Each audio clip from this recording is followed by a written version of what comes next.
Hi, I'm Carrie Larson. In Training Module 1, we covered why safe sanctuaries is needed, core definitions, and began discussing policy guidelines. In Training Module 2, we covered the importance of having a 6-month rule. The 6-month rule is the length of time an active volunteer should be a part of your church before participating in children or youth ministries. In Module 3, we had a lively discussion on the joys and trials of taking youth or children on an overnight event. In Module 4, we discussed transportation considerations. In Module 5, we reviewed the obvious common sense rules.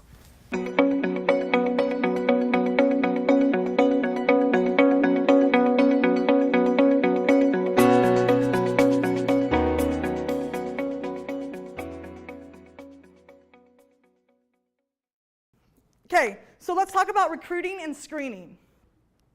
So this applies to both staff and volunteers. There needs to be these things: an application, which we've talked about. On the application, there needs to be 3 references. And then there needs to be a box or a clarification on what background checks you're doing. So there needs to be a, yes, I okay you to do a criminal background check. And if you're going to be driving, yes, I okay you to do a driving record check. There was a question about how often should you do these background checks. Safe Sanctuary says every 5 years, but I will let you know that if you're working with an insurance company, they say every 2. And again, that requires an additional pre-planning to build that into your budget, because that looks very different if you're planning out background checks once every 5 years versus once every 2 years. But you know, a lot can change in 5 years. I mean, the opportunities are endless for volunteers to have that change. Yes? You said safe sanctuaries requires in 5. Who was it that required in 2? Insurance. And you can check with your insurance company. I know Church Mutual, it may not say that it's required, but it's maybe a suggested every 2 years. And I would follow suit with that 2 years. That, you know, just again, a lot can change in 5 years. And you don't want that to be a liability on you that you didn't check it from 5 years ago. And so again, that's when you start looking at your policy, you need to look at and answer that question. How often are we going to do background checks? So along with an application, 3 references, background check, driving check, they need to be Safe Sanctuary trained. So that's what I was saying earlier, is that they can't just turn in an application and be background checked. Because, or another thing that I see churches do is they turn in an application, their background check, and they're just given a paper that says, here's our policy. Right? That is not training. So training is taking the PowerPoint, and I'll make sure that whatever happened here, if that's affected on your guys' slides, I can send you an email. But a training is you bringing in all of your leaders, and that's for children's ministry, youth ministry, or anyone who's working with vulnerable adults, right? You can have it 1 time a year, you can have it twice a year, once a quarter, whatever that looks like. You might want to kind of figure out what your church setting is, but again, it's not just given the policy and says, oh, thank you. Yes. Does it also include outside organizations that come to your church that work with children? Yes, I was just going to get there, yes. So a lot of churches host AA, Al-Anon, Boy Scouts, what are some other things?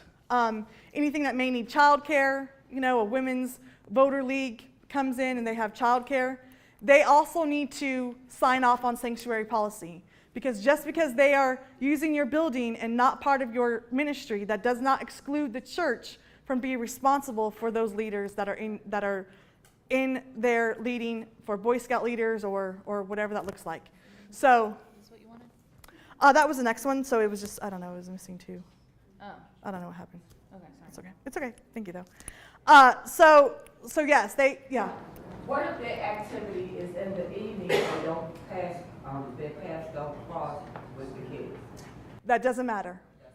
Yeah, because you don't know that. I mean, it may be, let's say it's a family small group, right, or an adult small group.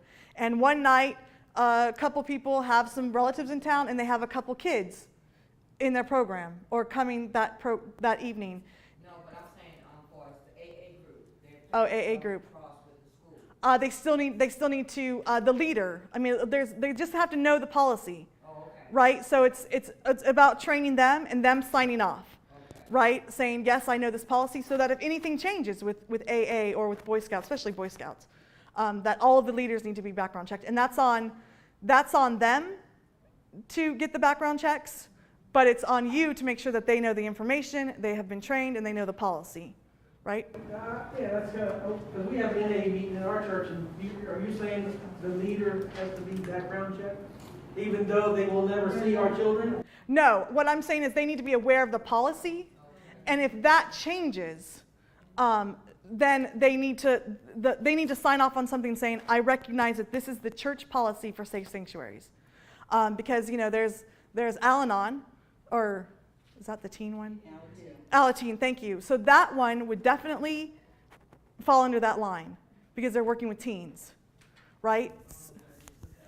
So it's Al-Anon for teens, right? Do you have a sample of what you would give to the outside group in your packet? If you don't, I have one that I can share with you. Great. Yeah, if you can email that to me, we can talk afterwards. But I can't remember if I put that in there. It might. What we do is we just do the barest, if it were just your slide topics, the barest of what the safe sanctuary policies are. And we make it part of our building use policy. Right. We've also had to ask AA not to use rooms they're not authorized to use and not have children unsupervised because AA members were coming and bringing children and just opening an unlocked door and letting the children play in there or letting them play in what amounts to my backyard at 8 o'clock at night when it's dark outside. So we had to put some locks on doors and really shut that down because AA members, because of the anonymous part of that, there's not a lot of control over that group. They don't send out newsletters. They don't, there's not a lot of communication. So you have to do it, you have to make sure that their leaders empowered to say, no, I'm sorry, if you bring your children, you have to keep them in the room with you. And that, too bad if they're exposed to things they shouldn't be here. Right, and thank you for that. That is a great point.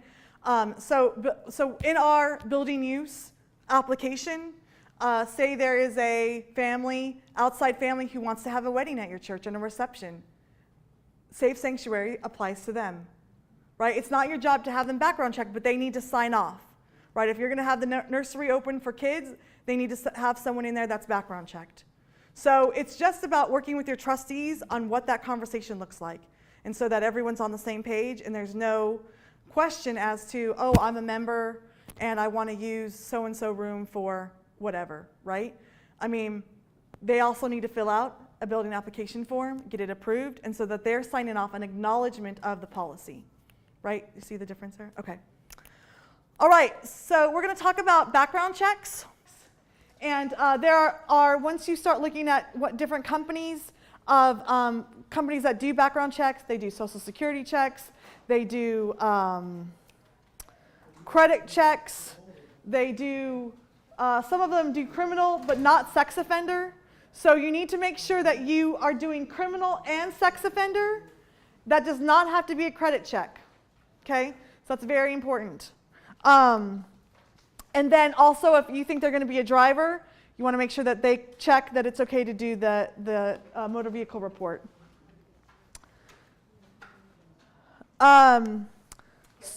Yes? Suppose the driver is like a commercial bus driver. Do those people have to have background checks? So like you hire an outside company? I don't know that answer actually. I would guess that they have to have that for the company. They probably have to have that for the company, but I mean, you don't know. So maybe that's a question you ask when you hire the company. Is your driver background check and motor vehicle check? I would say when you're working with children and youth, don't be afraid to ask questions. When you're booking lodging, when you're booking a charter bus, don't be afraid to say, how often do you do background checks? How often do you check your driver's driving record? They may say every 6 months, they may say every 5 years, and then it's up to you whether to hire that company or not, right? All right. So background checks, again, it's not about a credit check. Now, I'm going to just share with you the biggest problem that we have in doing background checks is that we have a lot of our church members, and probably you guys the same, that are NSA workers, don't want to give you their social security number. I mean, that's probably the biggest issue is they may not even work for NSA, but they don't want to give you their social security number.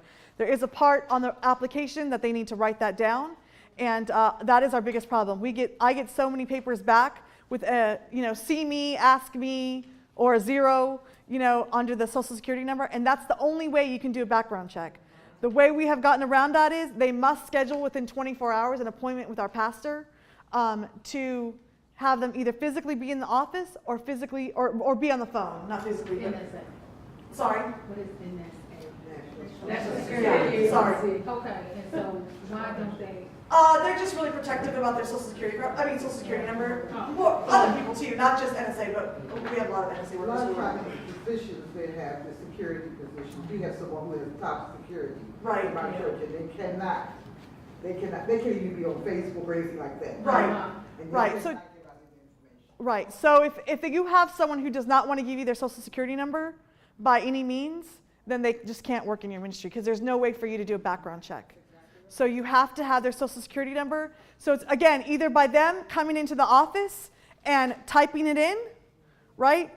Or they're on the phone saying, can you type in my social security number? Most of our members come into the office instead of writing it on the paper. We suspect that some of our youth parents are undocumented. What do you do as far as allowing somebody that you cannot background check work and exposed to you? Does And anybody they can't, experience? right. Again, another area that Safe Sanctuaries doesn't cover, but if you go back to the policy, they must be background checked. So, that's no longer your problem. Like you say, here's our policy, and you can just state your policy. We need a background check, social security number, and you can here's the application, here's the process, and it kind of leaves you off the hook because it's then their choice to say, I don't have a social security number, or that's not something I'm willing to do, and they don't turn in your paperwork, right? So that's a great question, So I want to talk a little bit about who does background checks. And this is important for all of the leaders in the room. There's a lot of times where how many of you are staff parish, in charge of staff parish? So this conversation is a lot for you. You need to, in writing your policy, figure out who does background checks. Now, I would recommend it is not you. You are a volunteer position, and you are dealing with sensitive issues. And so let's just say on the off chance that you get so what I'm talking about is that you're the one who files or types in the information for the background check, and you are the one receiving the report, right? Because there's a difference. There could be one person who sends it in, but there needs to be a different person who either receives by mail or by email a log of what that report is. I would say for liability issues, and this is, again, just me thinking, you don't want to be that person. It's really the pastor, one of your pastor's responsibilities, to receive that information. Let's just say on an off chance that you get a report back of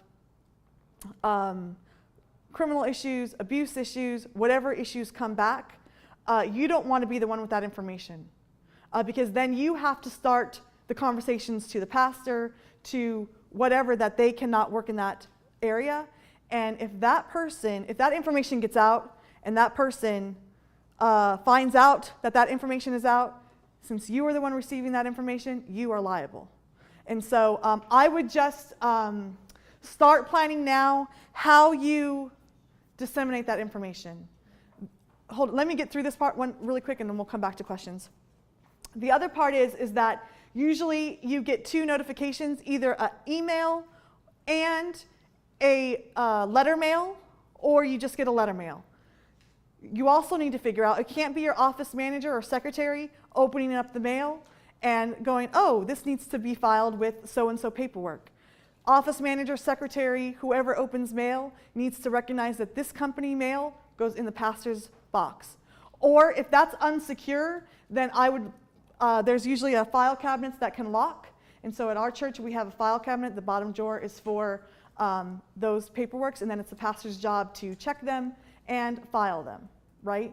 So you need to establish a system for organizing those paperwork, so you can do it by year, which is easy because then, every 2 years or every 5 years, you can pull that folder and say, these people need to be background checked, right? So you already know.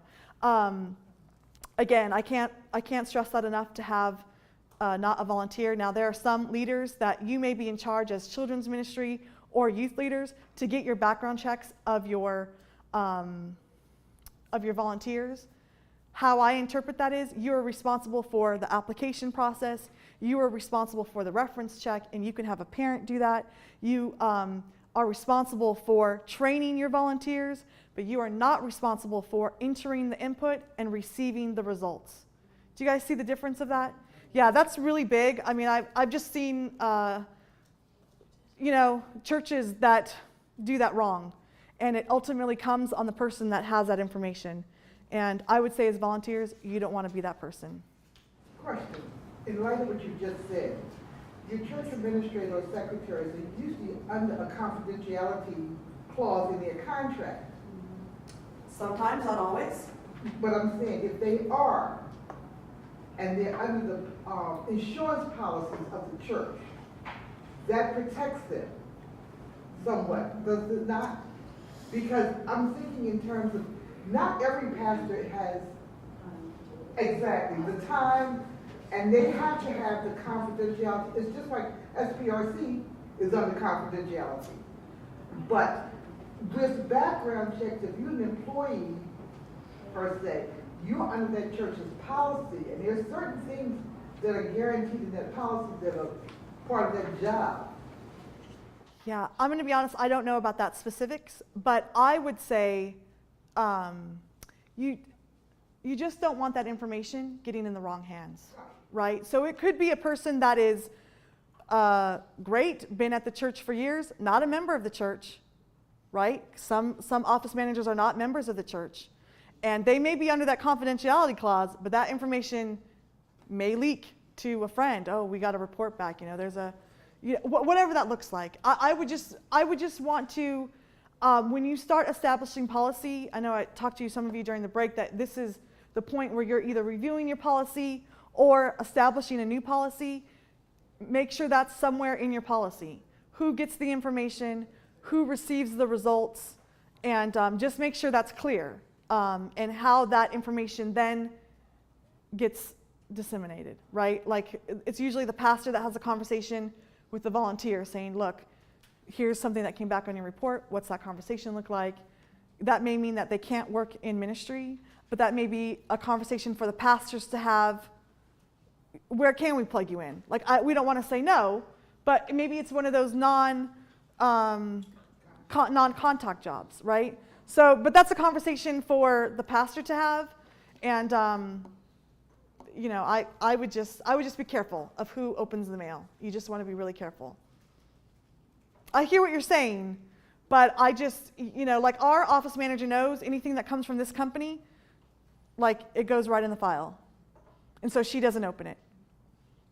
Because, there could be a volunteer in that day. And you just got to be careful. You just got to be careful. Yes? Once the background check comes back to the church, who decides if they passed or not? Like, will that be the pastor, or will that be the company that did the background check? So two-part question is you will get results back from the company, and usually if it's online, it'll give you like a bunch of green checks, like green light go, and then you'll get that same kind of format in a letter version. Again, that's part of your policy. So your pastor could say, look, everyone cleared your background checks, you're good. Or there was a few concerns, yellow flags or whatever, and I need to talk to a couple people. It really is a conversation between you and your pastor, because I don't want to know if someone didn't pass. I just want to know that everyone's a green light go. I don't want to know that there's concerns about someone. I would rather the pastor that to be a pastoral counseling conversation. And if the pastor needs to let me know that this person can't work in this ministry, we've plugged them in somewhere else, then that's what's told to me. But I would prefer not to know that. So the pastor has the final say? Yes. I mean, if there's anything that's a negative or a concern, and it could just be a conversation, right? And depending on that conversation, I think that the pastor's equipped with training and skills to kind of handle that conversation. So we talked about track 1, background checks. Another important thing to know is reporting. So voluntary for faith-based ministry volunteers, but highly encouraged by the conference. So let's just say, let's go to the next point, is that your volunteers need to know that they're mandated reporters. And you need to figure out a process, because in reporting child abuse, there is a clock starts ticking. And so you need to know what that process looks like. Again, there may be an incident report that your volunteer fills out immediately. So say they have dinner plans will need to wait. Before you leave, you fill this out. There needs to be a phone call made to CPS, Child Protective Services, or the police department, your local police department. But the important thing to know is that volunteers and paid staff are mandated reporters, and in part of that policy, you need to figure out where does that information go. So kid comes to volunteer, shares stuff's going on at home. What does volunteer do? And so in your training, that needs to be a part of it. Just figure out, do they come to the youth leader? Do they, who makes the calls? Because again, the clock starts ticking, and you don't want to be part of that past the time period. I think you have 24 hours, maybe 48, I don't know. 24, yeah, I thought it was 24. So, yes. It says on the slide, voluntary for faith-based ministry volunteers, but encouraged. So that would mean that they're not mandated reporters. It's voluntary. Right, but I would say any volunteers that are working, like that's what you would stress, because you know. But they're not legally mandated. They're not, but you need to get the information. Like it can't just sit with the volunteer. Right. It has to be communicated to someone higher than the volunteer. If the volunteer is not going to do anything about that, I mean, it's just. I address it with my volunteers that you are mandated reporters, and I haven't had any issues with that. But also, I need to make sure that something's being done if there's an issue that comes up.